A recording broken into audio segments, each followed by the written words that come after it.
मैं महाभारत के director Sandeep sir. आज मैं अभी आधुनिक भारत के भाग 2 लेके आया हूँ। मुझे उम्मीद है कि आप लोग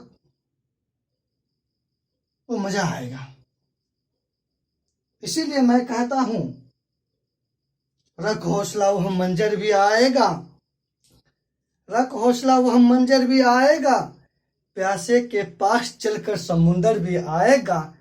थक कर न बैठ ए मंजिल के मुसाफिर, मंजिल भी मिलेगी, मिलने का मजा भी आएगा। चलिए इन्हीं शब्दों के साथ हम लोग भाग 2 का स्टार्ट करते हैं। तो दोस्तों, हम लोग भाग 1 में जो पढ़ाए थे वहां पे हम लोग यूरोपियों के आक्रमण पर छोड़े थे।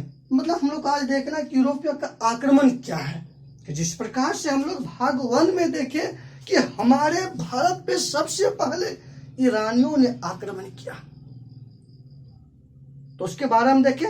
ईरानी के बाद हमारे भारत पे दूसरा कोई विदेशी आक्रमण करने वाला है, वह है यूरोपियों का आक्रमण। और यूरोपियों आक्रमण यूरोप महाद्वीप का एक देश है यूनान। इस यूनान का एक छोटा सा प्रांत है मकदूनिया। इसी मकदूनिया के शासक था फिलिप और इसके पुत्र का नाम है सिकंदर। सिकंदर का व्यक्तिगत रूप में जान लेता था, उसके बाद देखेंगे क्यों भारत पे आक्रमण किया। सिकंदर का जन्म हुआ था 356 ईसा पूर्व में मकदूनिया में। पिता तो इसका फिलिप हो गया, इसका गुरु हो गया अरस्तु, और इसके पिता का मृत्यु हो गया था 336 ईसा पूर्व में। दोस्तों, 336 ईसा पूर्व में फिलिप का मृत्यु हो गया। उसके बाद सिकंदर अपना पिता के उत्तराधिकारी के रूप में गद्दी पर बैठा। 336 ईसा पूर्व में मकदूनिया का शासक बना। समझ रहे हैं दोस्त? और इसका सेनापति यानी कि मुख्य सेनापति का नाम है सेल्यूकस निकेटर, और जल सेनापति का नाम है निर्याकस, और इसका सबसे प्रिय घोड़ा का नाम है बाउकेफला।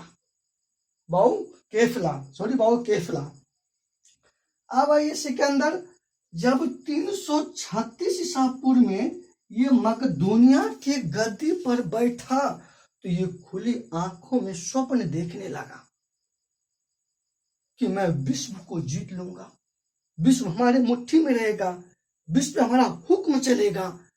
इसी उद्देश्य से सिकंदर ने हमारे भारत पर 326 ईसा पूर्व में आक्रमण किया।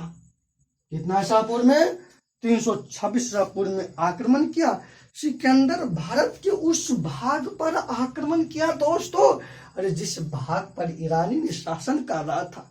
इसी के साथ भारत पे से ईरानी शासन समाप्त हो गया। और सिकंदर को देखते हैं। और सिकंदर सर्वप्रथम भारत के तक्षशिला पे आक्रमण किया था, और उस समय तक्षशिला के शासक था आंभी। और सिकंदर की शान शौकत को देख करके आंभी डर से ही सिकंदर की अधीनता स्वीकार लिया। कहा, सिकंदर आप तो महान है, आप समझ पाएंगे, आपका ही है तक्षशिला, जो करना कीजिए। और इसी के साथ सिकंदर की हौसला बुलंद हो गया। इसी के साथ सिकंदर पंजाब पर आक्रमण किया। उस समय पंजाब के शासक था पोरस, और पोरस भी कहा है, सिकंदर तुम्हारे अधीनता डर से मैं स्वीकार नहीं करूंगा, मैं कायर नहीं हूं, मैं ईमानदार व्यक्ति हूं। सिकंदर तुमसे मैं युद्ध करूंगा। इसी के साथ सिकंदर और पंजाब के शासक पोरस के बीच में झेलम नदी के तट पर हाइडेस्पिस का युद्ध हुआ। कौन सा युद्ध? हाइडेस्पिस का युद्ध हुआ 326 ईसा पूर्व में, और झेलम नदी के तट पर। और झेलम नदी का प्राचीन नाम है वितास्ता। दोस्तों, हमारे भारत की धरती पे सबसे पहला जो युद्ध हुआ वह युद्ध है हाइडेस्पिस का युद्ध। इससे पहले कोई भी युद्ध हमारे भारत के धरती पर नहीं हुआ। और इस युद्ध में वीडियो रुक गया। चल रहा है। और इस युद्ध में सिकंदर की जीत हुआ और पंजाब के शासक पोरस की हार हुआ। इसी युद्ध के बाद सिकंदर को ब्यास नदी पार करना था। वाइटल क्वेश्चन, कौन सा नदी पार करना था? ब्यास नदी पार करना था। और सिकंदर सेना को फरमान जारी किया, आगे बढ़ो, मुझे ब्यास नदी पार करना है। लेकिन सेना आगे बढ़ने से इनकार कर दिया, क्योंकि सेना थक चुका था, सेना का एनर्जी पूरी तरह से वेस्ट हो चुका था। इसीलिए सेना आगे बढ़ने से इनकार कर दिया। और इसी के साथ सिकंदर हमारे भारत में कुल 19 माह तक रहा था। कितने माह तक? 19 माह तक रहा।